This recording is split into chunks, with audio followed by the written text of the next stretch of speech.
חגיגות יום העצמאות. אז בעצם בפרק של היום אני רוצה לדבר על מה אנחנו בעצם חוגגים, והאם לי לפחות, אני אגיד על עצמי באופן אישי ואתם תיקחו את זה אליכם איך שאתם רוצים, האם יש לי את הזכות ולכם באמת לחגוג, והאם מה שאנחנו חוגגים מוצדק. אז בואו נתחיל קודם כל במה אנחנו חוגגים. יום העצמאות יותר של מדינת ישראל. עכשיו אם אנחנו מסתכלים על זה בכלל, אז ברור, יש המון מה לחגוג שהקמנו את המדינה שלנו ועכשיו אנחנו ברשות עצמנו בתור מדינה, וזה מדהים. היום אני רוצה לדבר יותר על הפן האישי של הפרט. כל אחד ואחד מאיתנו ביחד אנחנו מרכיבים את המדינה, אבל הפרט לא פחות חשוב. וכשאנחנו מסתכלים, כשאני מסתכל על החיים של הפרט של כל אחד מאיתנו, וזה כולל אותי, אני שואל את עצמי אם אני באמת ראוי לחגוג את החג הזה, את העצמאות הזאת. אני מרגיש שלא, אני אגיד לכם את האמת, כי בשבילי העצמאות זה היכולת לעשות לאו דווקא מה שאני רוצה, אבל להציב את התנאים לעצמי.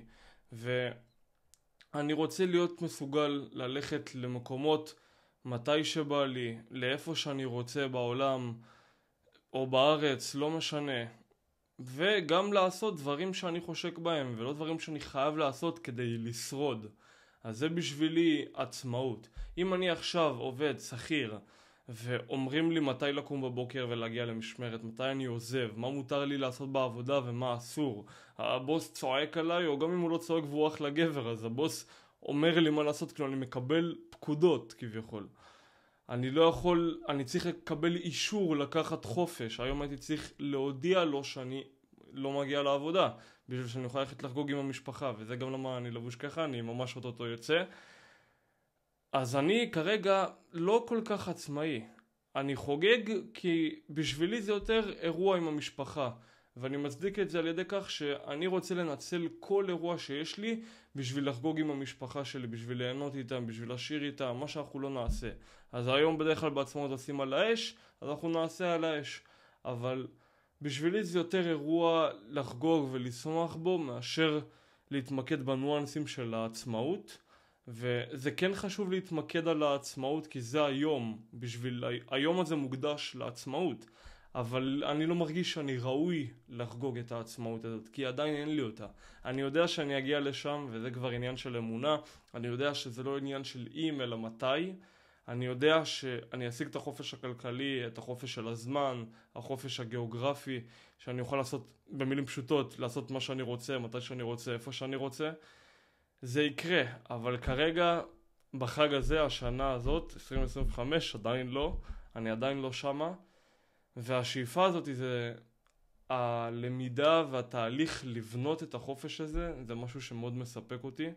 זה קצת, אני שם את זה פה בצד.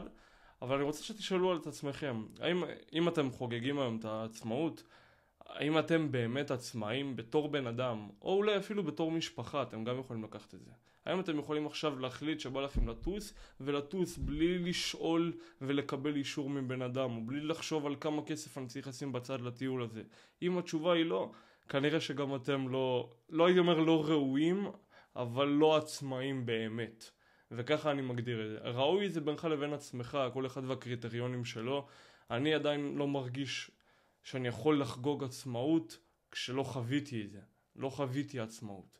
חוויתי דברים שיכולים, אם אתם מסתכלים עליהם בחוץ, הם יכולים להיות עצמאות.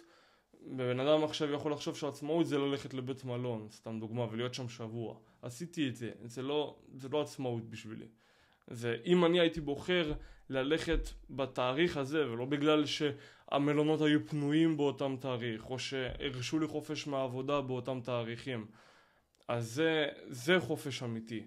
שאני יכול לעשות מה שאני רוצה, איפה שאני רוצה, כמה שאני רוצה, מתי שאני רוצה, איך שאני רוצה. פשוט היכולת לבחור. היכולת לבחור זה לא משהו שיש לכל אחד, ואני מאמין שזה אחד הפירות האמיתיים של חופש כלכלי בעיקר. מעבר למלונות ומכוניות וכל הדברים שאתם יכולים לעשות וחוויות והכל, היכולת לבחור ולהחליט בשביל עצמי זה משהו שאני מאוד מאוד שואף אליו, ואני מאמין שהוא יהיה ערך עליון אצלי ברגע שאני אגיע אליו. אז זה בגדול, וזהו, אני עכשיו יצא מקווה שיהיה לכם חג שמח ונראה אתכם בפרק הבא.